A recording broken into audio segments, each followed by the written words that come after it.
All right, we're going to go ahead and get started.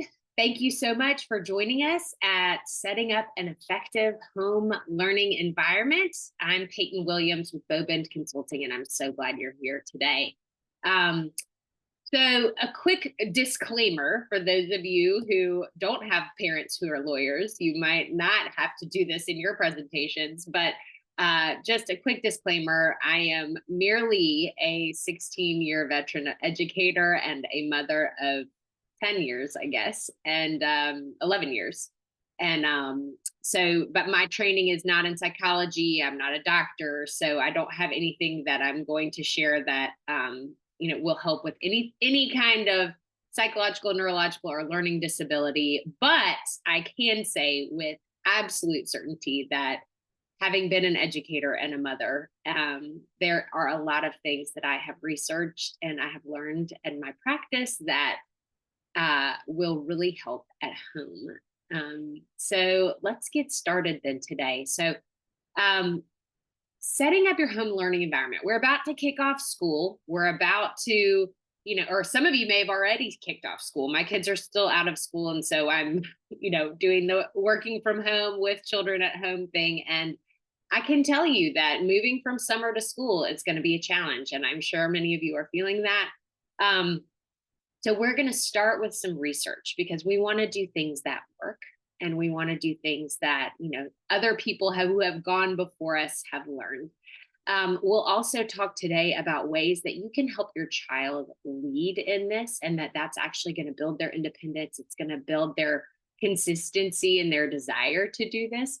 And it's going to help you a lot as a parent. And then also we'll finish talking about, as a parent, your role as the boundary, and that if you think about what you will do as a parent, that can a lot of times help with the things that you maybe aren't going to do, which can be just as helpful for your child. So let's start a little bit with some research. Some of this y'all may have heard, but if you look up anything about multitasking, you'll learn very quickly that we as humans really can't multitask. We end up task switching back and forth, and that creates some impairment in our ability to perform, have attention. It's not good for our overall well-being. And this is especially true when it comes to digital multitasking. And so for those of us who are thinking, okay, you know, this workshop may be for parents of elementary school children, but certainly for parents of middle school children, high school children, as y'all are starting the school year, you know that your child, they may have a device, they may have a tablet, they may have a computer, they may have a cell phone, they may have an Apple Watch, they may have an iPad, they may have a gaming console. And all of these are things that your children are going to be able to multitask on and are going to want to multitask on, right? Because that's just our drive. But we know that that's actually going to impair their ability to work at home well.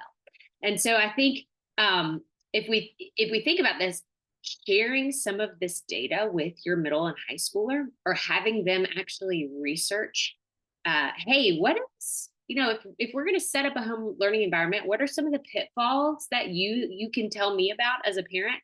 And make sure they research and tell you, oh wow, turns out that you make more errors when you multitask, or it takes you a lot longer. Everything's slower when you're trying to multitask. Oh, you want to get your homework done quickly so you can go out and play, or you can play video games once your homework is done. Well, it'll take you a lot longer if you're trying to multitask. So having your kids do some of this research can maybe help them cue into the desire to say, oh, wow, okay, this is not good for me to be multitasking. And the reason I'm talking so much about multitasking is that's actually the thing as parents that we have some control over when we think about setting up a home learning environment. So we're going to get to that. But the other piece I just want to mention, and again, not a doctor, but have read a good bit about how the brain works since I was an educator. And we think about our children's frontal lobes, which is like right here, this part, and it's the part that helps with executive functioning, decision making, judgment. That part of their brain isn't fully developed yet, particularly in middle school and in high school. And for a lot of us, it doesn't develop until we're in our 20s fully. And so they have a really hard time saying no and making wise decisions and having self-control when it comes to, trying to put away the distractions. And yes, some of that is their own stupid choosing, but also we can have a little bit of empathy for them to say, okay, well, it's really hard to make a decision about stuff like this when your brain isn't fully formed. Maybe my role as a parent is to help you make those great decisions. So I think this is also really helpful and convicting to think about how when you multitask, whether it's like you have multiple tabs open on your computer or your device, or you've got your phone right next to you when you're trying to do your homework or type a paper or do your math homework, it is actually going to impair their ability to retain what they're learning, right? It is preventative of deep focus, so if we think about a home learning environment, one of the key takeaways I hope you take from today is that you are working with your child to establish a space where deep focus can happen, and that things that are going to prevent deep focus will be sort of removed, right? You're creating this bubble where your child doesn't have to decide whether they ought to multitask or not. That is simply not an option. And so they can focus on their work. So let's also think one other thing, and we'll dive into this when we get to the recommendations in a second. But when we have kids, and we do, if we have middle schoolers or if we have high schoolers, they are multitasking all the time. Research shows that a lot of our teens are on their cell phones 8 hours a day, which means essentially they are doing something with phone in hand all the time. And for us as parents, I know for me, my kids call me out all the time. Mom, you're always on your phone. I am doing this too, this multitasking, and it increases our stress, right? And we don't sleep as well. We've all heard about, like, keep your phone out of your bedroom, don't have a TV in your bedroom. Well, yeah, of course, because it's not good for you. It hurts. And so if we think about also the teenage brain with sleep, you know, we I should do a session on this, but just the amount of sleep your child needs is probably more than you think, and it's certainly more than they think. And this multitasking, especially if they're late at night trying to get their homework done, that's going to impair their sleep, and it's going to increase their stress. And so, what can we do as parents to, help create this learning environment? These are some recommendations simply based on the research that, okay, if you're setting up a place where your kid can have deep focus and your kid can have a real opportunity to practice building that working memory, practice building their attention span, some things that we advise. One, that space should be phone free, whether they have a dumb phone or a smartphone or a home phone. That should not be within sight, hearing distance, nothing, while they are doing their homework, their work. That's just going to immediately take a lot of that multitasking off the table. I also think it might be helpful to think about where in your home, if you have spaces, if you have multiple places where your child can be, thinking very strategically with them at the beginning of the year, where is the best place where we can create this sort of multitasking free space? So, if they're working in the kitchen or in a common area, that is a great place to work if they're working on a computer or a tablet, because as a parent, you can just do a casual walk by and check out how many tabs they have open. When a kid does homework in their room, I can tell you as a former middle school teacher, I would walk around while my students were writing essays in class, and the kids who had one tab open and it was their essay, they got it done in maybe 15 minutes writing a paragraph. I taught middle school. But for the kid who had multiple tabs open and it was their email and it was their Spotify playlist and it was their, yada, yada, suddenly what ought to have taken 15 minutes took a lot longer. 30 because they're task switching. It might not look like it because they're just on their computer typing, but they are task switching nonetheless. So some strategies that you can talk with your child again about. Again, I wouldn't do any of this like, oh, I am the parent, I am establishing this. This is a partnership, a conversation with your child. Hey, what do you think about when you're doing your handwritten stuff? Maybe it's in your bedroom with the door closed at your desk, or maybe it's in our office or our study, or maybe it's just in a quiet place in our house. But when you have your computer open to help you with some of those distractions, we're going to turn off Wi-Fi, or you're going to work in the common room so that I can just kind of do the walk by and help remind you, or what would work for um, your child. You can also just be like, just have one tab open. That's sort of the way to go. And by the way, they're excellent swipers, these middle school and high schoolers. So they'll try to get around it if you make it something that you're policing. But if you go in as a problem solver together and be like, I want to help you get your homework done as much as possible. Here's some, things that we could try. What sounds good for you? Let them be the leader in this. That will really help. I would also just recommend, again, when our brains are task switching, there's multiple fields of theory around music while working. Some people say, oh, it really helps me. Some people say, no, it doesn't help you, right? Some people say, if you have your words and you're, singing your favorite rap song while you're trying to do your math homework, you're actually task switching, right? My recommendation is, sure, you can have music on, but it's just instrumental only, right? Or it's classical music, and it's just something, if your kid needs that sound in the background to help kind of quiet the noise, sure, absolutely. What classical station do you want to put on? Again, as a former educator, I heard middle school students all the time. They'd tell me, oh, yeah, I can watch TV while I do my homework. Absolutely. And I'm like, no, you can't. Research, like you're multitasking, you're task switching. So do not have that TV on. Do not let them have a TV in their working space, because that is just a temptation that, again, their frontal lobes cannot, they can't say no to that. It's too tempting.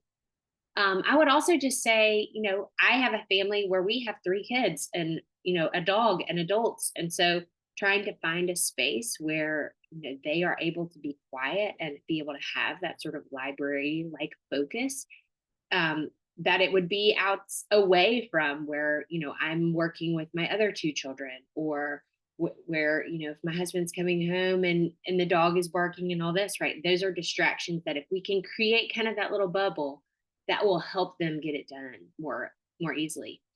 Another recommendation I have is just, if they are doing any kind of writing or typing, encourage them to be at a desk. Whereas if they're doing, or if they're doing annotated reading, which, by the way, for English class, they always should be doing annotated reading, former English teacher. But if they're doing just regular, like they're reading a book for pleasure, or their teacher said, hey, you just need to finish this, so you don't have to annotate it, then that's where, okay, yeah, sure, read in your bed, read in the chair. But having a child have a regular routine of like, this is my workspace, helps their brain kind of get in that routine of cueing in, like, when I'm sitting at my desk, I am working. And then when I stand up from my desk, I am playing. But it helps, again, that setting up those routines and habits in the brain can actually really help them develop that executive function. I would also say things like thinking about the rhythms of when. So, yeah, okay, maybe when you get home from school, the first thing you don't want to do is your homework. Maybe the first thing you want to do is go outside and kick the soccer ball around for a little bit. But rhythms like, okay, the first thing you do when you get home is watch TV. That's probably not going to be the best way to get your child to decompress and then be able to refocus. It's really hard to turn off the TV or a video game. So my encouragement would be, right after school, get them outside, get them moving, let their brain have a break of free play of some sort for a few minutes. It doesn't have to be long. And then come back in and get going on that homework, same time every day. Now, a lot of y'all are looking at me like, well, I'm sorry, but we have basketball practice and baseball practice and gymnastics and soccer and, violin and play practice and all these things. Absolutely. We'll have your child look with your child at their weekly schedule now that school's starting back up, and help them identify what is going to be their Monday rhythm, their Tuesday rhythm, their Wednesday rhythm. When do they need to do their homework on the weekends? And help them establish a routine, maybe have them set some alarms, because once they get into those rhythms, it's easier to maintain those rhythms. I would also say natural light is an important thing to think about. We know that more natural light really has a good impact on our children's brains. There's some cool research on that if you want to read. But so close to a window, maybe, and some of you are like, no, there isn't that. Great. But make sure you think about the amount of light, that their bedroom lights are not like way dimmed down and it's like sleeping time. No, no, no. We're like high light when we're thinking about doing work. And then also a tidy space. I know this sounds a little bit crazy, but you know, a place for everything and everything in its place. A lot of times my kids, like I would have students who have ADHD or dyslexia or all kinds of learning issues. And if they have to also be thinking about, where is my pencil, where is the paper I'm supposed to be using, right? Those kinds of things can really get in the way. And so if you think about right now establishing the rhythm with your child of, hey, you get home from school, what's the first thing you do? Empty out your backpack. Because I used to teach middle school boys, and they were notorious for taking that piece of paper, shoving it down into that backpack, and who knows where it was. Like, I don't know where my homework is. Oh, it's all crumpled up at the bottom of your homework, or the bottom of your book bag. So helping your child have a rhythm of, let me unpack my book bag. Let me find the exact space where I put my homework every time, or where I, have my hole puncher, or I have my pen or pencil. And this is where things go. Discuss with them, what is the best way to do this? And have, at the beginning, this is going to be a little bit hands-on, especially if you've got early middle schoolers or, fourth or fifth graders. But as they get older, then it's just a check-in. Hey, how's your homework space? Do you need anything from me? Do we need to run to the Container Store and get you a little cup for your pens and pencils? Stuff like that will be helpful for your children to think about. When I have a clean space, then I have a. So a couple other things. Again, that structured work environment, like we talked about with having a desk or having even if you're like, my kid doesn't have room for that, our house is too small. Great, get them a lap desk. That's, one of those little cushions that you put on your lap, like something that signals to their little brains, like this structure means this work. And when I don't have that, then I'm playing. Another thing to think about as a parent that you actually do have some control over is thinking about their sleep hygiene, their physical activity, their balanced diet, right? Talking to them a little bit about, what does health look like? Like, I would have students who would say, Miss Williams, I was up until 1 a.m. doing my homework.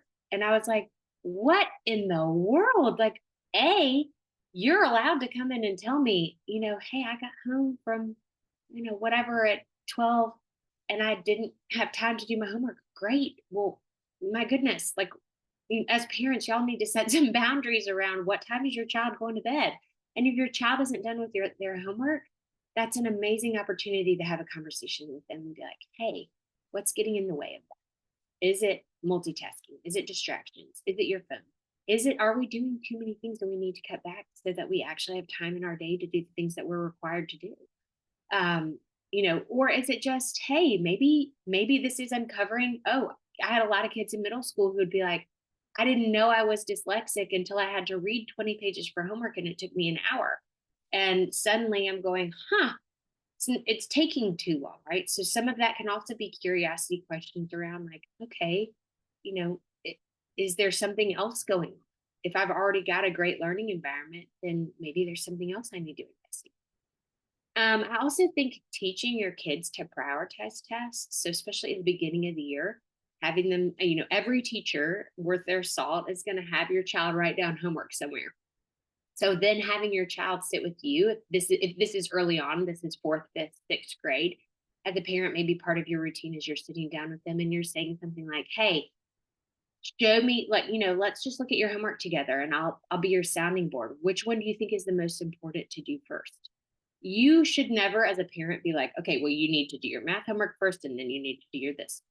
You are not the decision maker. You are the question asker. Hey, which is the most highest priority? Why? Oh, it's because that one's due tomorrow and the other one isn't due till Friday. Great. Go for it, bud. Or maybe it's, hey, let's make a list in order of importance or in order of hardest to easiest or when they're due. Sometimes even just getting that down for kids, because they come home and they're like, I have math homework and English homework and science homework and history homework, and I'm just overwhelmed. I don't know where to start. Helping your child prioritize those tasks and being their sounding board can really help them develop that executive function to have that home learning environment where you're there for help, but you're not doing it for them. That can really help them. Again, some ways that as a parent, on this, I cannot stress enough. Your child should be the leader in setting up the home learning environment.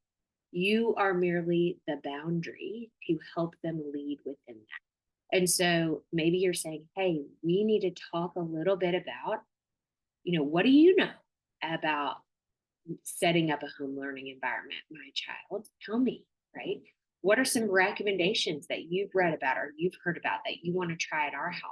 Let's have a conversation about it. And how can I support you? Right? You're setting up the boundary that, like, we're going to talk about this and you're going to think about this. I'm not going to make you do anything, but I'm going to guide you into setting something up. Questions like, what do you need to do in order to get your homework spots set up? Wow, amazing, right? Have them go ahead and start thinking about creating their own space, because when they own it, they're going to do it. And can I just add a final plea for a home learning environment? Your child will not learn if you do it for them. Please do not do your child, whether they are in second grade or whether they are in 12th grade. And I know that sounds weird. Some of you are probably like, people do their children's homework. Yes, they do. Please don't be that parent, because your child will not. Your job is to help scaffold. So if your child, this happens all the time, they're like, oh, I just don't know what to do. I didn't understand, and the teacher didn't explain it, and the teacher didn't teach it. As a parent, you are not the one who's going to sit there and be their tutor. As a parent, you're the one who's going to ask the questions, right? You're setting up a home learning environment. Wow, that seems hard. What do you think your best next step is? What can I do to support you? Do we need to phone a friend? Do we need to have you spend a little time rereading that chapter? Should you try some homework and then ask your teacher if you can go in for office hours? What are some things you want to do, my child, to help you be the first learner? I think, again, this is sort of our last little bit, but as a parent, your role is to be their frontal lobe, to be the boundary, right? To be the one who says, oh, it's not a great idea for me to have my phone here. I'm going to help you set up this space. I'm going to be the one who's like, sure, I'll get you some number 2 pencils. Sure, I'll make sure that you've got a desk or, a space where you can do this work. Sure, I'll make sure your brother and sister aren't going to bother you while you're trying to do your homework. But you are the boundary, right? You're the one who's going to help them keep out the things that are hard, right? And that might mean that you say there are going to be some hard and fast rules, and one of them is no, TV, no phone, that kind of stuff. Sure, that's great. You're being a boundary for them. Another thing, instead of nagging, right? Like, did you get your homework done? Did you get your homework done? Why haven't you done your homework? Maybe it's like, hey, remember our conversation around, setting up this home learning environment? How's that going? How do you feel like your homework space is? And is it conducive to you actually doing it? Is there anything getting in the way of that? Or, hey, what did you and I decide together about your cell phone while you're doing homework? Oh, yeah, we decided that you weren't going to use it. Good. Go ahead and put it in the charger over there, way away from you on silent, please. And then you'll have it once you're done with your homework. Absolutely. Another way to be the boundary as a parent is to give acceptable choices within things that, like, give 2 choices within something that's acceptable to you. So, hey, sure, you don't want to do your homework at a desk. That's not conducive for you. Great. You can do it at a desk or you can do it at the kitchen table. What's better? Okay. You don't want to do it at a desk or the kitchen table. Great. You can do it with your lap desk, or you can do it here, right? Like, give some choice within the boundaries that are acceptable to you. And so those are just, a couple little ways that you can be the boundary for your child. I would say right now at the beginning of the year, a great way to build a relationship with your child's teacher is to ask them for advice. Hey, we're setting up our home learning environment. You know what kind of work we're going to be doing. Is there anything that we need? Is there anything we can do at home that would really help my child be a better student in your class? I can't tell you if I got an email like that from a parent, I would be completely wowed, right? And I think too, having your child go ask, hey, ask your teachers, is there anything I really need to set up at home or anything you really recommend when I'm doing my homework for this class? That's an amazing way to build their own accountability. And your teachers have such amazing resources that they are excited to share with you, especially at the beginning of the year to get your kids off on a good start. I would also say, just for me, uh, join my mailing list. I've got a mailing list at bowbendconsulting.com. You can sign up where it says register, and you'll get a little weekly email with some tips and tricks. You can also follow me at EPB Williams on Instagram and Facebook. I give parenting tips every weekday and sometimes on Saturdays. And then if you want to follow me at Bowbend Consulting for stuff that I'm doing at schools and tips and tricks for schools, that's really how I work there. So those are some good resources for you. And last but not least, if you have any feedback for me, you can always scan this QR code and provide any feedback, things you want to hear, things you liked, things you didn't. If you missed this today, or you got a friend who you say, oh man, I wish they had seen this. I always post these on my YouTube channel at YouTube at Bowbend Consulting. I've also got a podcast. We drop a new episode every 15th of the month. It's called What Great Teachers Know That All Parents Can Use. And so I interview different amazing teachers around the Southeast and hopefully up in Canada soon to hear about what are some great things that they want to share with parents.